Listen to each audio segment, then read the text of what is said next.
Hello students, welcome back to ASK classes. यहाँ आपके सामने है कक्षा 11वीं का अर्धवार्षिक परीक्षा का इंग्लिश विषय का एक क्वेश्चन पेपर।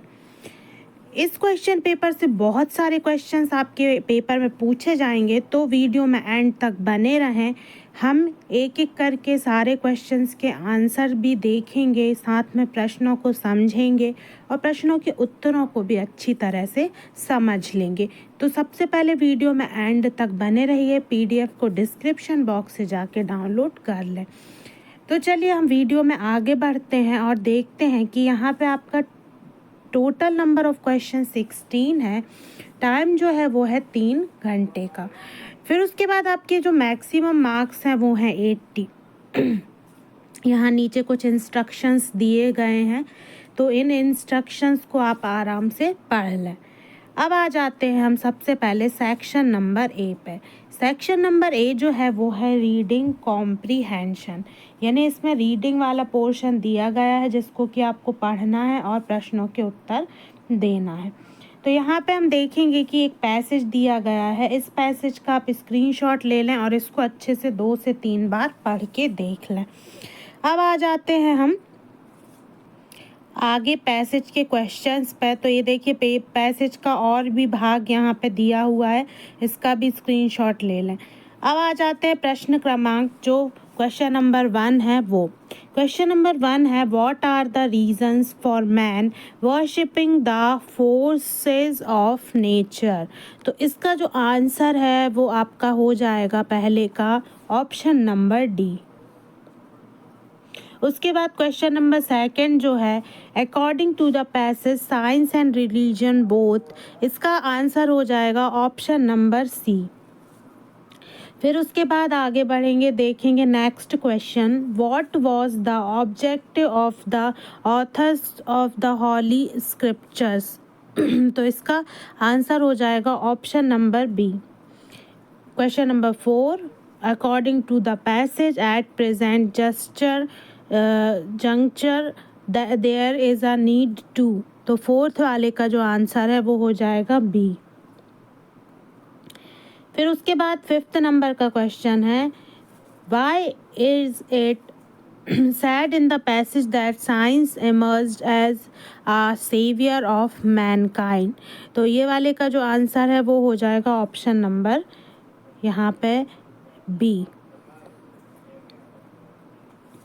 फिर उसके बाद आएंगे क्वेश्चन नंबर 6 पे। क्वेश्चन नंबर 6 है ट्रूथ वॉज। तो ये हो जाएगा आपका 6 वाले का बोथ A एंड B, मतलब कि ऑप्शन नंबर सी।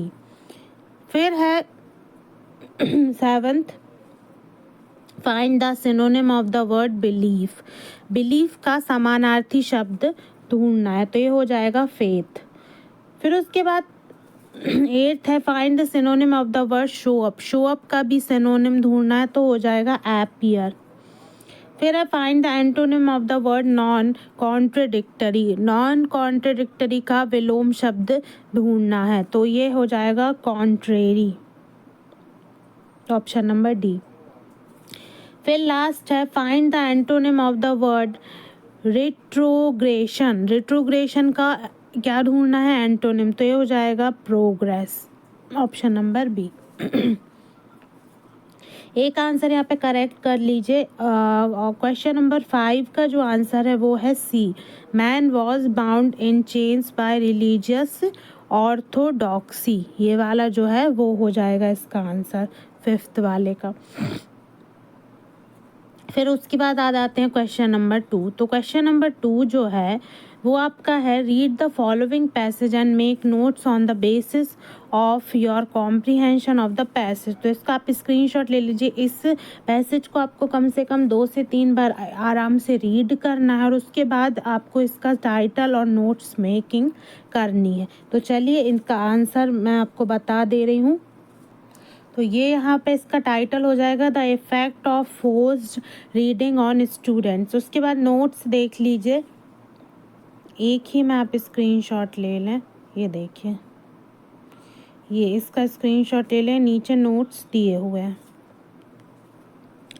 फिर उसके बाद आगे बढ़ेंगे, आ जाएंगे हम सेक्शन नंबर बी पे। अब सेक्शन नंबर बी जो है वो है आपका राइटिंग सेक्शन। तो उसमें क्वेश्चन नंबर 3 है, you have lost your important document while travelling in a local bus. Local bus में यात्रा के दौरान आपने अपने जो डॉक्यूमेंट हैं इम्पोर्टेंट वो खो दिए हैं। Draft and advertisement suitable to be given in the local. यहाँ पे आपको क्या करना है कि लोकल बस में आपके डॉक्यूमेंट्स जो हैं वो खो गए हैं, तो आपको इसका एडवर्टाइजमेंट बनाना है, ठीक है। उसके बाद और में क्या है, design a poster on the need to save the environment. Environment की नीड जो है उसके हिसाब से आपको पोस्टर ड्रॉ करना है। तो ये देखिए, ये हो गया आपका एडवर्टाइजमेंट। ये इस तरीके से आप लिख सकते हैं, योर कॉन्टैक्ट डिटेल्स, नेम, सब कुछ इसमें डाल सकते हैं और आपका जो भी इशू है वो आप लिख देंगे कि आपका जो है जो लॉस्ट हो गए हैं डॉक्यूमेंट्स। उसके अलावा फिर पोस्टर जो बनाना है, तो इसमें ये कुछ लाइंस में आप पोस्टर को ड्रॉ करने के लिए कोई डिज़ाइन में या फिर एक अच्छे तरीके से मतलब ऐसे आप ड्रॉ कर सकते हैं।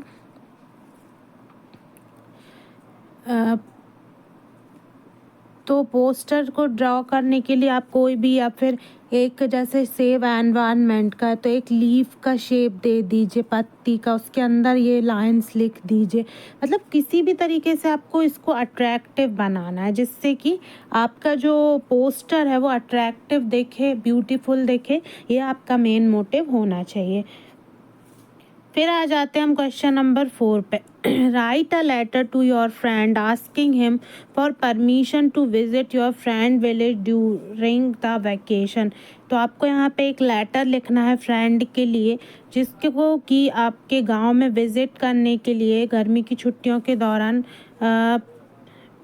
परमिशन लेनी है। उसके अलावा write an application to the collector of your district for imposing restriction on the use of loudspeaker. तो आपको आपके डिस्ट्रिक्ट कलेक्टर से ध्वनि विस्तारक यंत्रों पर रोक लगाने के लिए आपको एक एप्लीकेशन लिखना है। तो ये दोनों हम देख लेते हैं। तो ये हो गया आपका लेटर।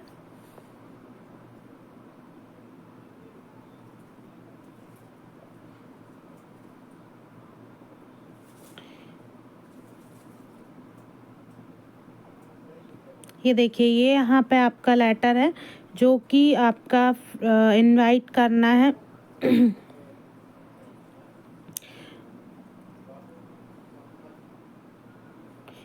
उसके बाद ये एप्लीकेशन है।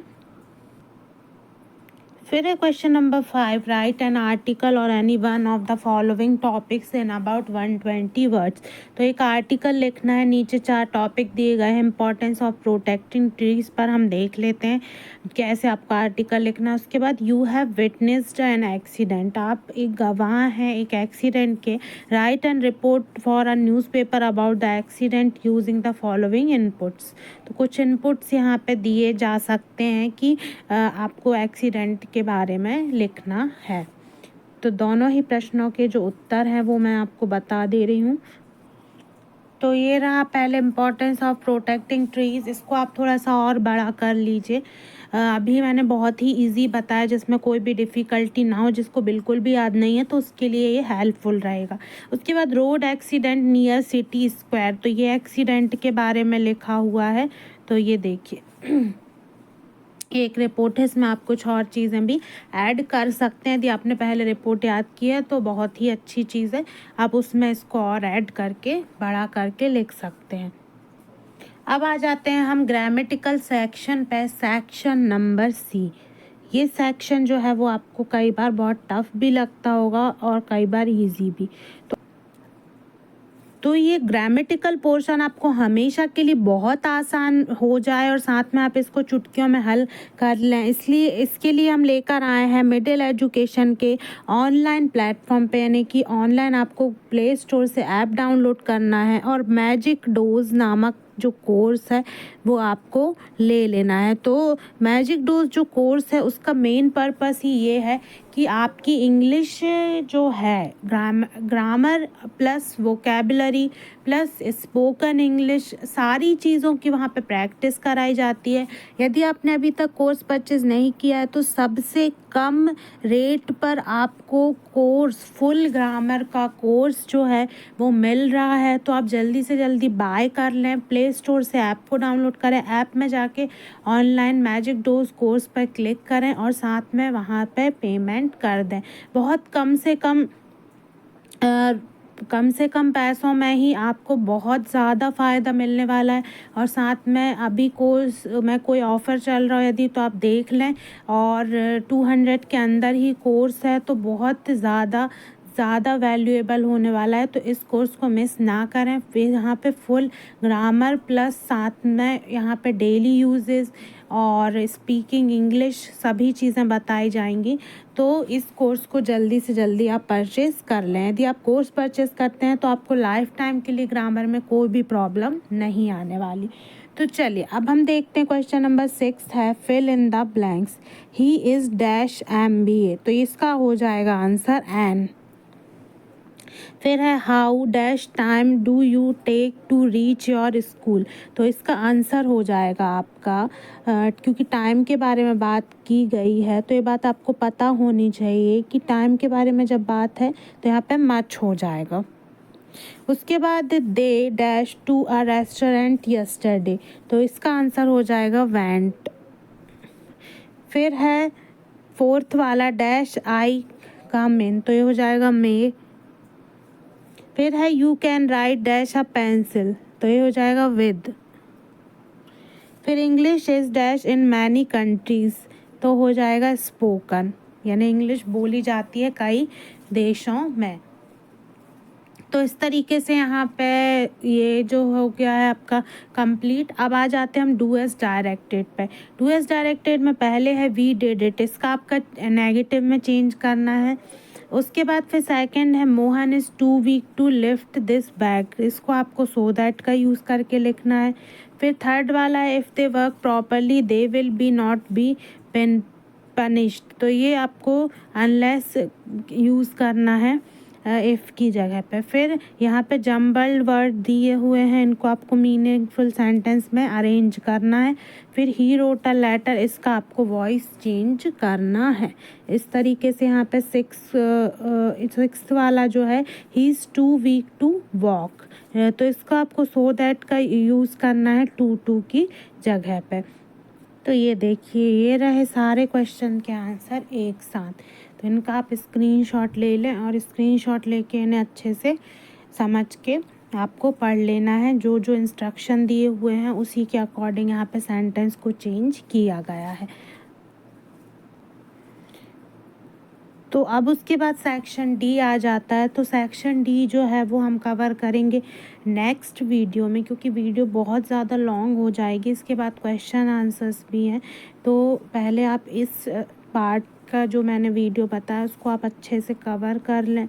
यदि आपका कोई भी आंसर छूट गया हो और आपने उसका स्क्रीनशॉट ना ले पाया हो तो आप उसको वीडियो को रिवाइज़ करके देख लें, स्क्रीनशॉट ले लें और अच्छे से जो भी मैंने आंसर्स बताए उनको याद कर लें।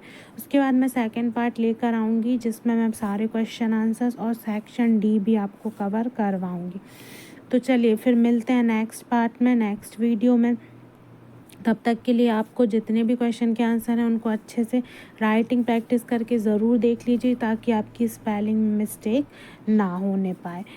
तो यहाँ पे आपको यदि PDF डाउनलोड करना है तो वो आपको डिस्क्रिप्शन बॉक्स से जाके डाउनलोड कर लेना है, लिंक पे जाके क्लिक करना है। तो मिलते हैं अब नेक्स्ट क्लास में नेक्स्ट वीडियो के साथ।